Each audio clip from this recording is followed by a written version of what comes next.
My father wrote the original Dark Shadows, and my mother was Julia Hoffman, and Dad was also consulted on the new Dark Shadows, and I was a writer on it all of 1990. But the old show was amazing. I remember how scared I was of the coffins the first time I saw them on the set when I was 9. I remember being amazed. They seemed to be such incredibly weighty objects. I remember they had such meaning in a way. They were really terrifying to a little kid. And everybody else, all the crew and the technicians and all that, took them really lightly, which I could not understand. I mean, if you're going to have a coffin in your work area, it must have a meaning, right? But everybody else kind of treated it like just another piece of furniture, which shocked me.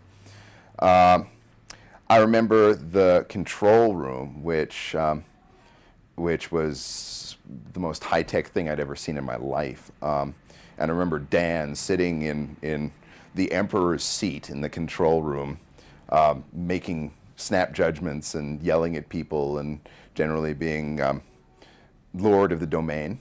And the other technical crew were all really nice, and Bob Costello. And I remember upstairs, the frigid dressing rooms, and Vinnie Lascalzo, who made me up to look like a werewolf creature and sent me out to terrorize school children on 9th Avenue in New York City one afternoon. Hell,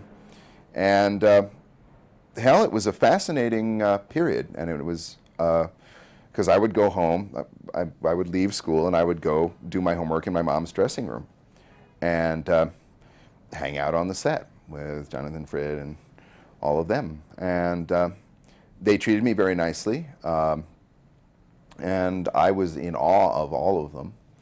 And often the actors would come back to our apartment after work to, unwind, have a moment, have a drink. And it was amazing. It was, and at the same time, it was a very private thing to be part of this, And there, suddenly you'd be on the street, and people would flock around my mother and ask for her autograph. And I remember always being, I knew my mother. My mother was not somebody whose autograph I needed, except sometimes when I had to, when I was in trouble at school and needed her to sign something. But I was always amazed that other people would take my mother's signature, which I saw all the time, as a thing of high value. And then years later, I think I got Bob Dylan's autograph, and I was suddenly shocked because here I realized that this little piece of paper with a signature on it meant something to me that was sort of like what my mother's autograph perhaps had meant to those people back then. There's one other story I'll tell, which is I actually did have to have this is something that you can do if your mother's on a major international television show, and you can't do if she's not. I had done something bad at school, and I had to write a description of what I'd done and have it signed by my mother or a parent. So I fretted about this for like all night, and finally I realized the answer, and I went in at 6 in the morning when I knew she was be asleep, and I woke her up and I told her that somebody at school had asked for her autograph, and could she sign this piece of paper? And she said, sure, yeah, Matt, give me a pencil. So I got a pencil, and she started to sign the piece of paper, and I said, no, lower. And so she signed it on the bottom, and then I took it back into my room, and I wrote what I'd done on top of it and handed it in. And I don't think I ever told Mom that I'd done that, but in fact, I did do that. And, kids, don't try this with your own parents. So that's kind of what fun it was to grow up in a Dark Shadows family. We used to debate the plot coming up over the dinner table because we were all pretty viscerally involved with it. And Dad was having endless meetings with Dan Curtis. And I later learned the meaning of endless meetings with Dan Curtis when I had them myself in Los Angeles for the new show in 1990. And endless they were, but fascinating because Dan is one of the most viscerally amazing personalities I've ever encountered. And I had heard stories about Dan Curtis all of my life, and they were all true. I learned from experience. They were all true. He really is that man. And he's a force of nature, you know.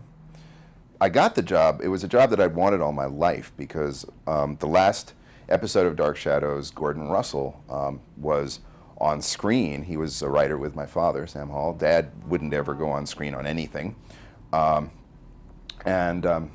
And Mom was on it, and everybody I knew was on the show, and I wasn't working on the show. Even little kids, even David Hennessy was on the show, and I wasn't working on the show. So I wanted a job on Dark Shadows when I was a kid because it just seemed the coolest thing in the world to do.